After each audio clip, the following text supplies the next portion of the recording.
I charged about 57, 56. Yeah. That's what was talking about. What's next with Katie Taylor? Well, Katie Taylor is just an incredible competitor. She says, did people think her soon won that fight? This is what she said. And I said, yeah, most people had it a draw, but quite a few people had Pursuit winning. We've got to fight again straight away. You know what I mean? It's like, and it was a brilliant fight for women's boxing. I mean, the atmosphere was incredible. But she's like, if there's any doubt, I said, which, you know, like, you won it, what was it, 66, 64, 69, 67? 2 rounds. I said, so 1 round is a draw. I said, I had it a draw. She asked me. And she said, well, we've got to do it again. It's very early stage. Yeah. Do you see a rematch as a stadium fight? And I'll tell you why, because it's been a phenomenon while he's been winning. Yeah. But in your words, why is it? Yeah, because it's an absolute thriller. You know, it's an absolute must-win. I mean, it was a brilliant fight. You know, I know the first round or 2 were a little bit slow, but the third round's one of the best rounds I've ever seen. I mean, in terms of what AJ has always done, probably outside, I say, the Parker fight, is thrill. And I was actually thinking in the 5th round, this is unbelievable. He's going to come back again and he's going to knock Ruiz out. In the 6th round, I started to think, oh no, he's not. And I was thinking, if he does this now, this is just going to be absolutely monumental. But unfortunately, he couldn't recover. So, can you go again? I mean, it can go. He needs a month off. Starts training in July. I mean, if he wanted to, he'd go in September. He won't. He'll be October, November. You know, and but he's got to trigger the rematch rules. So he's got to actually, the coaching team. I can't imagine any other fight. I mean, like, because you're letting it go. Do you know what I mean? So we've got the rematch locked in. So if you don't accept it, what are you going to do? Let the belts go. So it's a catch-22, isn't it? Where, you know, you either say, no, I'm not ready for that, I need to rebuild, or you jump straight in knowing that if you lose the rematch, he'll fancy the rematch. Yeah. Ruiz. I mean, he ain't, you know, he's going to make big money for the rematch. He'll believe he can win the rematch, and then he knows if he wins the rematch, he's going to be fighting Wilder. I mean, so he's in a great position. The pressure now is on AJ. You said an interesting thing. You never quite know if people come back. They don't. Some never come. It wasn't like, I mean, to be honest, I didn't see like crushing blows. Like, I don't know. It was more the legs. It wasn't like he was out on the canvas and couldn't move. You see devastating knockouts. I mean, you know, we talk about like Hasim Rahman against Dazn. That was a one-shot knockout, and it was, you know, gone, couldn't get up. He kept getting up, but he had no legs. That was the problem, and it all stemmed. When I watched it back after the fight, the one left hook to hit him just here, and it just, you know. And again, 4th round, I thought it's over. 5th round, I thought, oh, this is Klitschko all over again. He's got his legs back, and then 6th, shattered.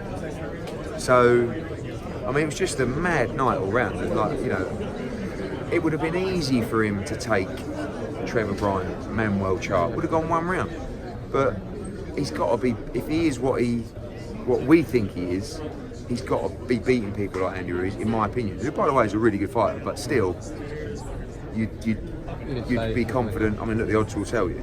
Like, and I thought the odds were ridiculous, by the way, but still. In the 3rd round, when he hit him with that combination, which was, by the way, an unbelievable combination, I thought, over. Not even close. He's going to step in, he's going to back him up, it's all over. And 9 times out of 10, it might have been. He's always a good finisher when he's in it. He's one of the best finishers out there. But he got caught with a shot, and the difference with Ruiz is, there's not many heavyweights, there's not many fighters that would do what he did in that situation, which was go, okay, we're going to have a swing up here. If I'm going to get knocked clean out, I'm going to go out swinging. A lot would have just backed up on the ropes and held on. Yeah, and you know, and that was actually AJ's problem in the 7th round. Is he started trading up again, and that's why he got stopped. I think he thought to himself, I ain't got much left in the tank yet, so I need to have a go.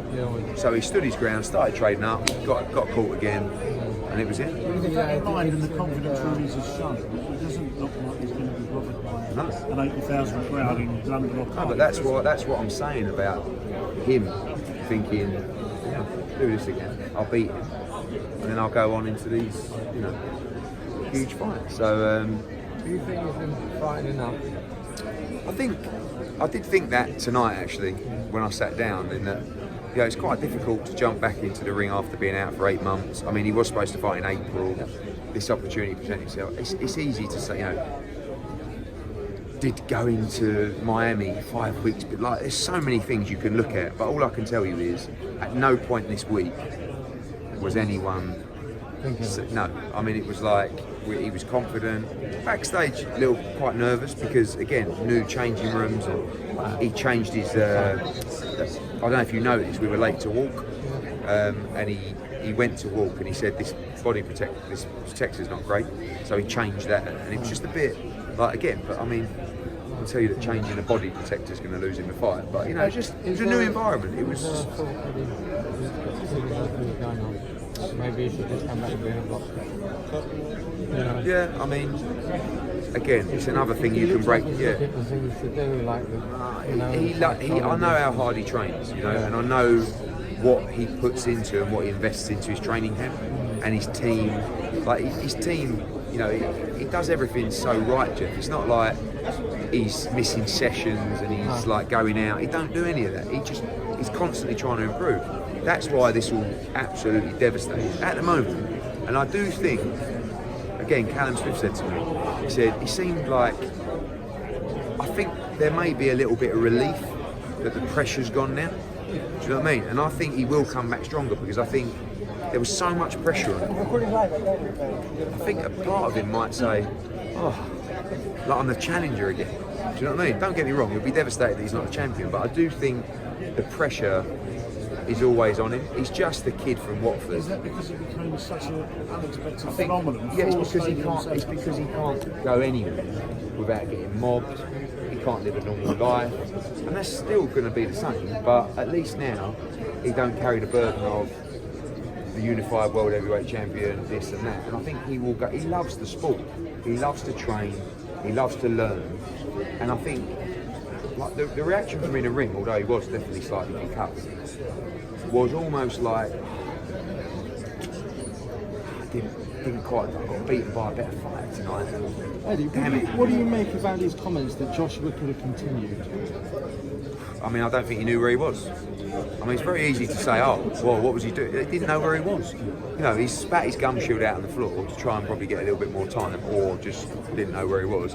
Went back, he's trying to stand up. I mean, he could hardly stand up. So he was looking at the ref. He didn't say, I don't want to continue. The ref said, you okay?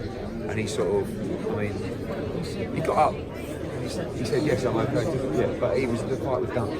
So again, I'd love to say an early stoppage. I'd love to say that, but ultimately, I mean, when the ref went no, he went, oh, well, I'm all right. But it wasn't that he wasn't trying to continue. He just didn't really know where he was. And I mean, he was in the third round was one of the maddest rounds I've ever seen.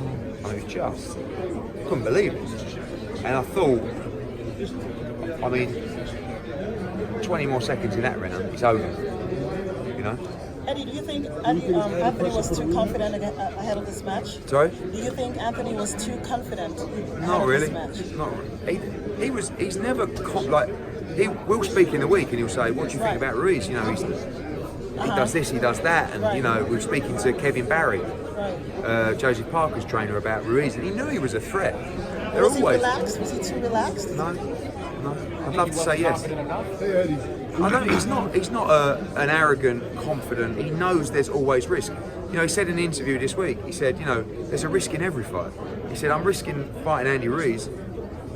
I'd rather risk fighting Deontay Wilder because there is so much risk in this division, and he's learning. He's had 22 fights, so Ruiz probably has a better boxing IQ than AJ because of his experience, because of his amateur experience. I think he had 105 amateur fights, won 100 of them. Like he's a seasoned fighter. Josh is not a seasoned fighter, and sometimes when it goes wrong, it's hard to recover in that way. You said you were nervous for the United because you said it felt like it was like a lot of weakness. Tough on his first one, lost here.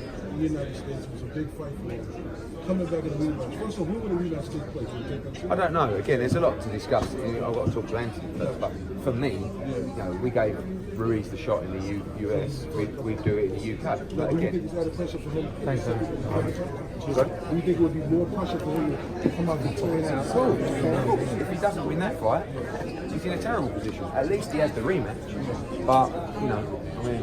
Right, I'm going to go and see him, guys. If you enjoyed the video, feel free to hit the like, subscribe, and share. As always, if you want to support us to the next level, head over to the patreon.com/ThaBoxingVoice. We have tons of exclusive from Border Wars, Entitled, betting shows, the list goes on and on and on. But in addition to that, if you guys have questions for fighters, trainers, and promoters, this is where you can submit them. We will run out, get these questions answered, and put it back on the show just for you guys. Appreciate it. Peace.